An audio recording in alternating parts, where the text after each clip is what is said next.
This is a documentary based on real events, directed by Oliver Stone and produced by Kitoko.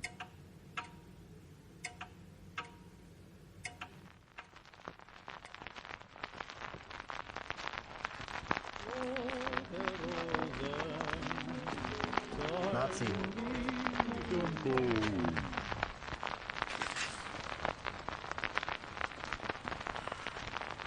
Wie bitte? Haben Sie mich gerade als Nazi beschimpft? Na, Sie sind doch einer. Das ist ja eine Unverschämtheit. Nur weil ich in der NSDAP und in der SS bin, bin ich noch lange kein Nazi. Wahrscheinlich bin ich auch noch rechtsextrem, oder was? Ja, aber was sollen Sie denn sonst sein? Ich bin vielleicht ein besorgter Bürger, der Angst vor Überfremdung hat.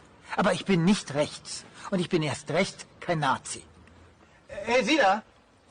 Sehe ich etwa wie ein Nazi aus? Nö, würde ich jetzt nicht sagen. Na, sehen Sie? Aber der ist wahrscheinlich für Sie auch ein Nazi, hm? Nazis, Nazis, Nazis, lauter Nazis. Wenn einem die Argumente ausgehen, dann holt man schnell mal die gute alte Nazikeule raus. Es hat doch nichts mit Nazikeule zu tun. Sie machen sich das Leben sehr einfach. Nur weil jemand die Mainstream-Meinung nicht teilt, ist er gleich ein Nazi. Aber Nazi sein ist doch längst Mainstream. Ihr Nationalsozialisten seid an der Macht. Ach ja, ich vergaß. In Ihrer Welt sind ja alle Nazis. Der Führer ist wahrscheinlich für Sie auch ein Nazi, was? Ja? Jetzt reicht's aber. Führerbeleidigung. Mitkommen. Das sind jetzt über... Ja, ich weiß. Nazi-Methoden. Blutrote Rosen sollen die...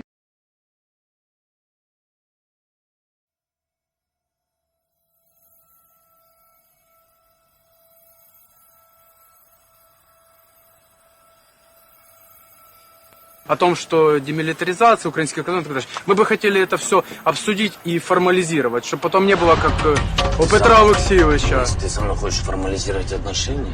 В меморандуме. Я с тобой? Не я с вами, а все люди, которые в этом процессе, те, которым болит за Украину. Как капитуляция, прошу так. Формализация. Я пришел, тебе сказал, вы оружие вывезете, а ты меня переводишь стрелки. Так я вам второй момент уже озвучил, я вас услышал, вы Смотри, сказали. ты мне вообще не можешь никакие ультиматумы озвучивать, Денис, ты не понял. Так я вам ультиматум, я говорю, это были люди. Нам за эти оружие забрать? При чем здесь? Я вам не говорю понимаю, за чем мы второй закончим момент. сейчас разговор. Так мы нормально общаемся. Ну так и давай нормально общаться. Ну, никто же вас не пытается макнуть никуда. Что? Вам передали то, что происходило в Украине, то, что люди Кто еще мне по передал? Украине. Я же тебе говорю, ты мне скажи, Так кто? я вам говорю, по Украине были акции. Денис, по Украине вчера прошел дождь, вот что я слышу. Ну, так я вам рассказываю о том, что где происходило. акции? Кто мне что передал? Говорю, давай, что ты? Вот я вам и говорю, что люди хотят встречи с вами. Какие люди? Денис, которые фамилию. вышли на мероприятие под... Фамилию ты можешь мне сказать или нет? Ты что ты в самом время... хотите, Плеханов, Кухарчук, это по разным областям. Денис, это же так не делается. Так спросили, еще, я подожди, передал. вышел Стадниковым Николаевичем. Да. Наш губернатор. Передал Сталин, письмо. Да, или что вы ему там... Передать вернее, вы ему передали. Да, Конечно, для президента. Ну, он мне передаст, я прочитаю. Вы же спросили, что там было. Я вам и рассказываю, что, собственно, в этом письме. Вы же сами спросили Денис, только что. послушай, я президент этой страны. Конечно. Мне 42. Я ж не лох. Я тебе пришел и сказал, оружие бери. А ты меня не переводи на акции. Причем мы с вами уже поговорили, вы потом Я спросили не поговорил за с тобой, я хотел увидеть в глазах понимание. А увидел парня, который решил, что перед ним какой-то лопух стоит и переводишь меня на другую тему. Это какая другая тема? Мы уже этот момент обсудили, я вам следующим сказал. Нет, еще один я момент. услышал, можно? что окей. Ты мне скажи окей. Это значит, ты меня не услышишь. Слушайте. Парни, это я вам сейчас сказал серьезно. Speaking to you today because there are things that are going on in the world that are being kept from you. Terrible things that you should know about. The strength and the heart of the Russian people have always inspired me. And that is why I hope that you will let me tell you the truth about the war in Ukraine and what is happening there. No one likes to hear something critical of the government. I understand that. But as a longtime friend of the Russian people, I hope that you will hear what I have to say. Ukraine did not start this war. Neither did nationalists or Nazis. Those in power in the Kremlin started this war. This is not the Russian people's war. No. It is a humanitarian crisis. Because of its brutality, Russia is now isolated from the society of nations. You're also not being told the truth about the consequences of this war on Russia itself. I regret to tell you that thousands of Russian soldiers that have been killed, those who don't deserve it, on both sides of the war, will suffer. Today, I think, is a genuine tipping point. I feel that as Americans, really specifically to this moment, it's been building, but we're now, in my view, on the end, falling from a cliff. And on that cliff is the American flag. And we are plummeting. And we are about to lose sight of that flag.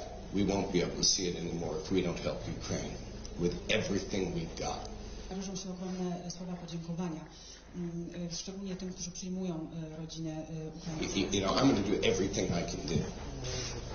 And whether that is me being here, or coming back many times, or just coming back to shake the hands of the people who are doing the work, you know, yes, they can, you know, count on me as I count on them. Właśnie Amerykanów to są takie małe donacje, miał przywilej uczestniczyć, ale to dało mi... Делегаций много приезжало. Я говорил, что нельзя говорить, во-первых, неправду. Нельзя становиться на сторону митингующих и отстаивать их права, создавая тем самым и углубляя конфликт. Когда митингующие захватывают правительственные здания и учреждения, скажите, допустимо ли это в любой другой стране, например, чтобы посол Украины пришел к митингующим в Фергюсоне и раздавал там пряники или пирожки и обвинял полицейских Соединенных Штатов Америки? Я считаю, что это недопустимо ни в одной европейской стране. А почему к Украине было такое отношение? Who was your highest level contact with the U.S. government in this period? Я постоянно имел контакт с господином Байденом, вице-президентом. У меня были частые с ним телефонные переговоры. Но дело в том, что господин Байден говорил одно, а в Украине делали другое. And the U.S. ambassador? Посол Соединенных Штатов в Украине постоянно принимал представителей Майдана у себя в посольстве. Мы это очень хорошо знали, мы это отслеживали. И создавалось такое впечатление, что в посольстве Соединенных Штатов существует штаб, который управляет этим процессом.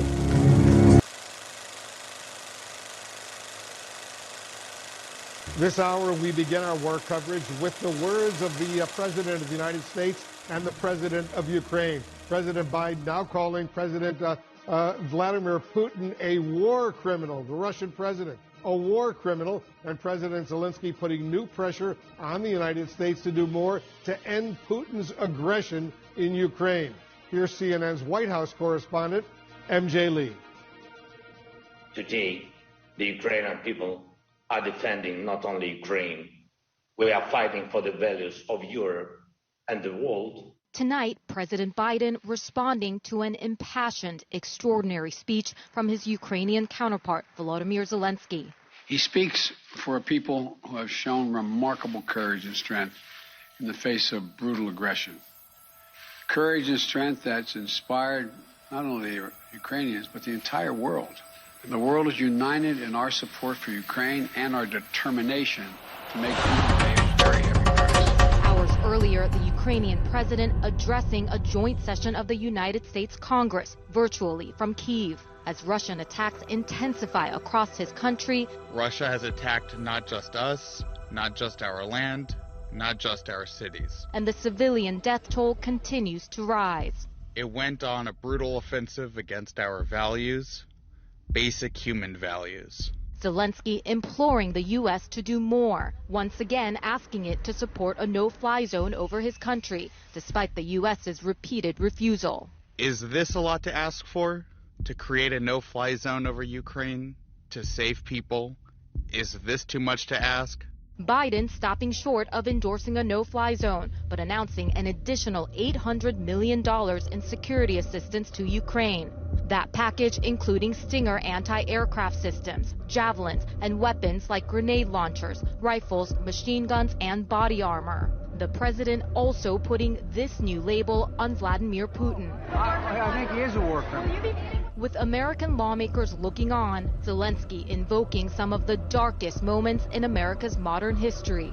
Remember Pearl Harbor? Terrible morning of December 7th, 1941, when your sky was black from the planes attacking you. Just remember it. Remember September 11th, a terrible day in 2001, when evil tried to turn your cities, independent territories, into battlefields, when innocent people were attacked from your air. At the end of his remarks, Zelensky switching from his native tongue to English to speak directly to President Biden. President Biden, you are the leader of the nation, of your great nation. I wish you to be the leader of the world. Being the leader of the world means to be the leader of peace. On President Biden referring to Vladimir Putin as a war criminal, White House Press Secretary Jen Psaki saying that he has been speaking from his heart, that he had in part been responding to seeing the images of barbaric actions across Ukraine. We have in recent days seen U.S. officials increasingly using the language war crimes, including the U.S. ambassador to the UN and some U.S. lawmakers. There are, of course, legal processes that are in place to determine whether war crimes have been committed, and those investigations are ongoing separately. He set a fire in our hearts, and he inspired me to believe in myself. We build on the shoulders of the people that came before us. Ningún hombre se ha hecho a sí mismo. Eso es una fantasía. Those people that have really shaped you, they never leave you. When I was a student at NYU, I was lucky enough to find a great teacher. His name was Haig Minucci, and he spoke with such passion about cinema. En el momento que yo empecé a dirigir, conocí a Ludwig Margules, un director de teatro con el que tuve la fortuna de estudiar, y esos 3 años transformaron mi percepción de lo que era ser un director. I was fresh from San Francisco Art Institute, came to New York. I was introduced to Lawrence Weiner. I always knew I wanted to tell stories. Mr. Mackenzie, my biology teacher, he encouraged us to create a theater arts group. Lawrence would challenge me. Why are you making this? What is the purpose of it? What is the purpose of art? Me enseñó a cuestionarme siempre y a abrazar la incertidumbre como parte del proceso. He came up to me in the hallway one day and he said, "You have unlimited potential." When you're 14 and somebody tells you you have unlimited potential, that's a really cool thing to hear. He set a fire in our hearts, and he inspired me to believe in myself. Y más allá de transmitir conocimiento, Ludwig me dio la confianza y sacó lo mejor de mí mismo. All of those explorations, they live on with you. His words have stayed with me forever. We build on the shoulders of the people that came before us, and then we have to pass on what we know to a new generation.